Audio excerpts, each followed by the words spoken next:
پہلا ایشو یہ تھا کہ کیا ٹرائل کورٹ پٹیشنر کے کسی پرانے ایکٹ یا اومیشن کی بنا پر سی پی سی کے آرڈر 17 رول 3 میں دی گئی پینل پروویژن کو انووک کر سکتا تھا، اور کیا اس پروویژن کو انووک کرتے وقت کورٹ پر کوئی پابندی تھی۔ اس ایشو پر کورٹ نے کہا کہ جب ٹرائل کورٹ سی پی سی کے اس سیکشن میں موجود پینل پروویژن کو انووک کر رہا ہو تو وہ پٹیشنر کے کسی بھی پرانے ایکٹ یا اومیشن کو ریفر نہیں کر سکتا۔ اس کے علاوہ کورٹ نے کہا کہ اس بات میں کوئی ڈاؤٹ نہیں کہ اگر کوئی پارٹی کورٹ کے آرڈر کے ساتھ کمپلائی نہ کرے تو کورٹ آرڈر 17 رول 3 کی پروویژنز کو انووک کر سکتا ہے۔ البتہ یہ کرنے سے پہلے کورٹ کو اس بات پر کنونس ہونا چاہیے کہ پارٹی نے آرڈر کے ساتھ کمپلائی کرنے کے لیے ریزنیبل ٹائم لے لیا ہے۔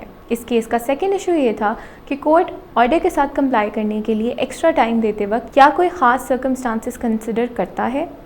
اس ایشو پر بھی کورٹ نے کہا کہ یہ ہر کیس کے اپنے فیکٹس اور سرکمسٹانسز کے اوپر ڈیپینڈ کرے گا کہ کورٹ اپنے آرڈر کے ساتھ کمپلائی کرنے کے لیے ٹائم دیتا ہے یا نہیں۔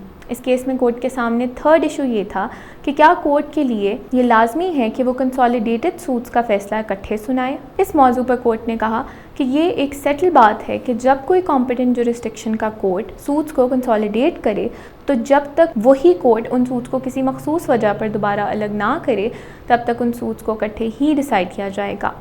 اسی لیے پٹیشنر کا سوٹ اکیلے ہی بغیر دوسرے سوٹس کو ڈیسائیڈ کیے ڈسمس نہیں ہو سکتا تھا۔ اس کیس کا چوتھا ایشو یہ تھا کہ اگر کوئی پارٹی کورٹ کے آرڈر کے ساتھ کمپلائی نہ کرے تو کیا یہ لازمی تھا کہ لسٹ اسی دن ڈیسائیڈ کر دی جائے۔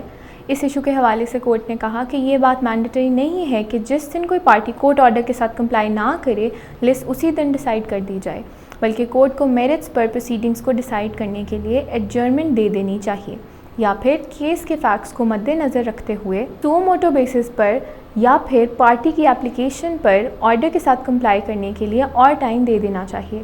اس کیس کا پانچواں ایشو یہ تھا کہ کیا اسپیسیفک ریلیف ایکٹ میں کوئی ایسی پروویژن ہے جس کے تھرو پلینٹف کو کمپیل کیا جائے کہ وہ suit for specific performance of agreement to sell میں سیلز کنسیڈریشن کا بقیہ اماؤنٹ جمع کروائے۔ اس ایشو پر کورٹ نے کہا کہ اسپیسیفک ریلیف ایکٹ 1877 میں اس حوالے سے کوئی اسپیسیفک پروویژن نہیں، اور کورٹس یہ چیز خود آرڈر کرتے ہیں تاکہ وہ دیکھ سکیں کہ دوسری پارٹی کانٹریکٹ پرفارم کرنے کے لیے کس حد تک تیار ہے۔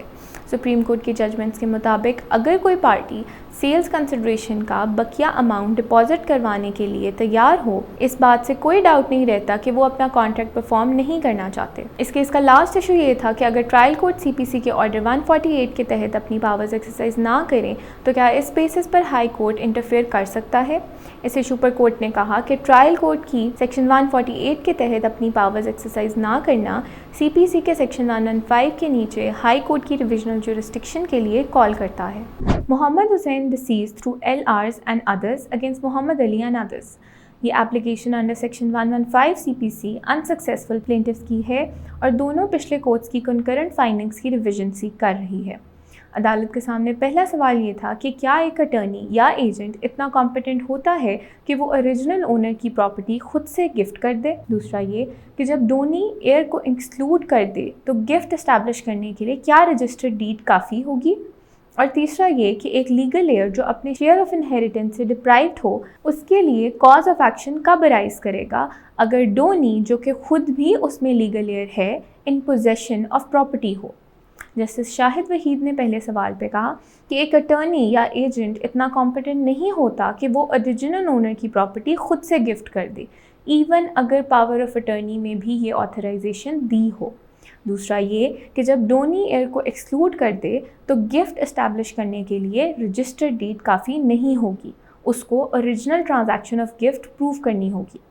اور تیسرا یہ کہ اگر ڈونی جو کہ لیگل ایئر بھی ہے وہ ان پوزیشن آف پراپرٹی ہو تو کاز آف ایکشن تب ارائز کرے گا جب ڈپرائیو لیگل ایئرز کو ان کے رائٹ سے ڈینائی کیا جائے گا۔ محمد نسیم جاوید اگینسٹ انجمن اثنا اشریہ۔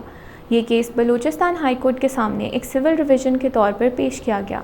اس کیس کے فیکٹس پر پٹیشنر نے ایک suit for declaration, cancellation of documents اور پرماننٹ انجنکشن فائل کیا۔ ٹرائل کورٹ نے یہ سوٹ پٹیشنر کے فیور میں ڈکری کر دیا جبکہ اپیلیٹ کورٹ نے ٹرائل کورٹ کی ججمنٹ کو سیٹ اسائڈ کر دیا۔ اس کیس میں کورٹ کے سامنے دو مین ایشوز تھے۔ پہلا ایشو یہ تھا کہ سی پی سی کے سیکشن 92 کے تحت سوٹ فائل کرنے کی پرمیشن کب چاہیے ہوتی ہے۔ اس ایشو پر کورٹ نے کہا کہ سی پی سی کے سیکشن 92 کے تحت وقف پراپرٹی سے متعلق سوٹ لانے کے لیے ایڈوکیٹ جنرل کی پرمیشن چاہیے ہوتی ہے، یہ ایک خاص قسم کا سوٹ ہے اور اس پروویژن کا مقصد یہ ہے کہ مذہبی یا فلاحی مقصد کے لیے استعمال کی جانے والی پراپرٹی کو بلا وجہ کے سود سے بچایا جائے۔ جب کوئی شخص کسی پبلک مقصد کے لیے بجائے اپنی ذاتی رائٹس کی ڈکلیریشن کے لیے سوٹ فائل کرے تو اس صورتحال میں سیکشن 92 کا کوئی افیکٹ نہیں ہوتا۔ اگر کورٹ یہ ڈٹرمن کر لے کہ پراپرٹی وقف پراپرٹی تھی تو اے جی کے پرمیشن لینا لازمی ہو جاتا ہے، اور اگر کلیم کیا گیا ریلیف سیکشن 92 کے سب سیکشن 1 کے کلازز اے سے لے کر ایچ میں فال کرے تو سوٹ صرف اس گراؤنڈ پر ڈسمس کیا جا سکتا ہے کہ اے جی کی پرمیشن سیکھ نہیں کی گئی۔ اس کیس کا سیکنڈ ایشو یہ تھا کہ کورٹ اپنی ریویژنل جورسڈکشن میں ٹرائل کورٹ کی فائنڈنگز آف لا کو زیادہ امپورٹنس دے گا یا ایپلیٹ کورٹ کی۔ اس ایشو پر کورٹ نے کہا کہ ریویژن جورسڈکشن میں 2013 SCMR 1300 کے مطابق بھی ایپلیٹ کورٹ کی فائنڈنگز آف فیکٹ کو ٹرائل کورٹ کی فائنڈنگز پر ترجیح دی جاتی ہے۔ یہ بات سچ ہے کہ ایسی سیناریو میں ایپلیٹ کورٹ کی فائنڈنگز کی وہ امپورٹنس نہیں ہوتی جو کہ کنکرنٹ فائنڈنگز کی ہوتی ہے، لیکن پھر بھی ایپلیٹ کورٹ کی ججمنٹ پریفر کی جاتی ہے، اسی لیے کورٹ نے اس ریویژن پٹیشن کو ڈسمس کر دیا۔ اللہ رکھا ایکسیٹرا اگینسٹ عطا محمد ایکسیٹرا۔ پٹیشنر نے سول ریویژن کے ذریعے ایپلیٹ کورٹ کی پاس کی گئی ججمنٹ کو چیلنج کیا ہے۔ اب عدالت کے سامنے پہلا سوال یہ تھا کہ کیا موٹیو ایز انگریڈینٹ پروو کیے بغیر ایک بے نامی ٹرانزیکشن پروو ہو سکتی ہے؟ دوسرا یہ کہ determination of possession over suit property کے پرپزز کے لیے کیا ایک میوٹیشن پہ ریلائی کیا جا سکتا ہے؟ تیسرا یہ کہ کیا ایک پارٹی کو الاؤ ہو سکتا ہے کہ وہ اپنا کیس امپروو کریں later agitating mala fide and fraud beyond pleadings? اور آخری یہ کہ ریڈیمپشن آف مارٹگیج پراپرٹی کے کیسز میں پریلیمنری ڈکری پاس کیے بغیر کیا فائنل ڈکری پاس ہو سکتی ہے؟ جسٹس محمد شان گل نے پہلے سوال پہ کہا کہ موٹیو ایز انگریڈینٹ پروو کیے بغیر ایک بے نامی ٹرانزیکشن پروو نہیں ہو سکتی۔ دوسرا یہ کہ ایک میوٹیشن کسی پارٹی کی پوزیشن کو انڈیکیٹ یا ریفلیکٹ نہیں کرتی اور صرف چینج ان ٹائٹل ریکارڈ کرتی ہے۔ تیسرا یہ کہ کوئی بھی میٹر پلیڈنگز کے بیانڈ کنسیڈر نہیں کیا جا سکتا اور ایک پارٹی اپنا کیس امپروو نہیں کر سکتی beyond what was originally set up in pleadings. اور آخری یہ کہ آرڈر 34 رول 7 CPC کے ریڈیمپشن کے لیے پریلیمنری ڈکری پاس کرنا کورٹ کے لیے مینڈیٹری کر دیتا ہے، اور یہ محمد شمشاد اگینسٹ حاجی اللہ رکھا کے کیس میں بھی سپریم کورٹ نے انشرائن کیا تھا۔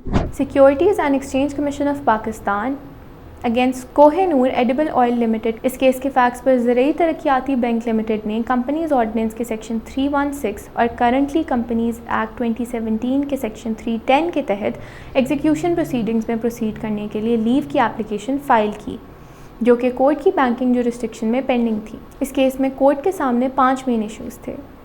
پہلا ایشو یہ تھا کہ کیا کسی بھی سوٹ یا کمپنی کے خلاف تب پروسیڈ کیا جا سکتا ہے جب ان کے خلاف ایک وائنڈنگ اپ آرڈر پاس کر دیا گیا ہو۔ اس ایشو پر کورٹ نے کہا کہ ایکٹ کے سیکشن 310 کا یہ مقصد ہے کہ اگر کسی بھی کمپنی کو وائنڈ اپ کیا جا رہا ہو تو ایسی کمپنی کے خلاف لٹیگیشن پریونٹ کی جائے جب تک کورٹ سے اس حوالے سے پرمیشن نہ لی جائے۔ سیکشن 310 کا مین مقصد یہ ہی ہے کہ کمپنی کی پراپرٹی کمپنی میں ہی ویسٹڈ رہتی ہے، لیکن لیکویڈیٹر کریڈیٹرز کی حد تک اس پراپرٹی کا ٹرسٹی بن جاتا ہے۔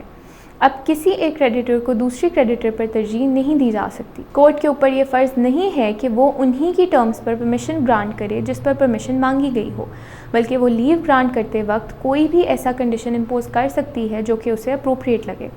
اس کیس کا دوسرا ایشو یہ تھا کہ اگر ایک کمپنی لیکویڈیشن میں ہو تو کیا ایسی کمپنی کے خلاف ڈکری کی ایگزیکیوشن کروانے کے لیے بھی کورٹ کی اجازت لینا لازمی ہے۔ اس ایشو پر کورٹ نے کہا کہ ایکٹ کا سیکشن 310 صرف سوٹس تک ہی کنفائن نہیں بلکہ اس میں فریز ادر لیگل پروسیڈنگز بھی استعمال کیا گیا ہے، جو کہ ایگزیکیوشن پروسیڈنگز کو بھی کور کرتا ہے۔ اسی لیے لیکویڈیشن میں موجود کمپنی کے خلاف ڈکری کی ایگزیکیوشن کروانے کے لیے کمپنی جج کی پرمیشن لینا لازمی ہے۔ اس کیس کا تیسرا ایشو یہ تھا کہ ایگزیکیوشن پروسیڈنگز کنٹینیو کرنے کے لیے کورٹ کے لیے کیا کلیمز ڈیسائیڈ کرنا لازمی ہے۔ اس موضوع پر کورٹ نے کہا کہ جب کورٹ ایگزیکیوشن پروسیڈنگ کنٹینیو کرنے کے لیے اجازت دے رہا ہو تو کورٹ کو تمام کریڈیٹرز کے کلیمز کو کنسیڈر کرنا چاہیے اور دیکھنا چاہیے کہ جب تک ڈکری ہولڈر ایک سیکیورڈ کریڈیٹر نہیں ہے اور وائنڈنگ اپ پروسیڈنگ سے باہر نہیں رہا، کیا ایگزیکیوشن پروسیڈنگز الاؤ کرنے سے ڈکری ہولڈر کو باقی کریڈیٹرز کے اوپر ایک انفیئر ایڈوانٹیج ملے گا۔ اس کیس کا چوتھا ایشو یہ تھا اگر کوئی شخص یہ کلیم کر رہا ہو کہ وہ ایک سیکیورڈ کریڈیٹر ہے تو کیا ایسے شخص کو لیکویڈیشن کے دوران اپنا ڈیٹ پروف کرنا ہوگا۔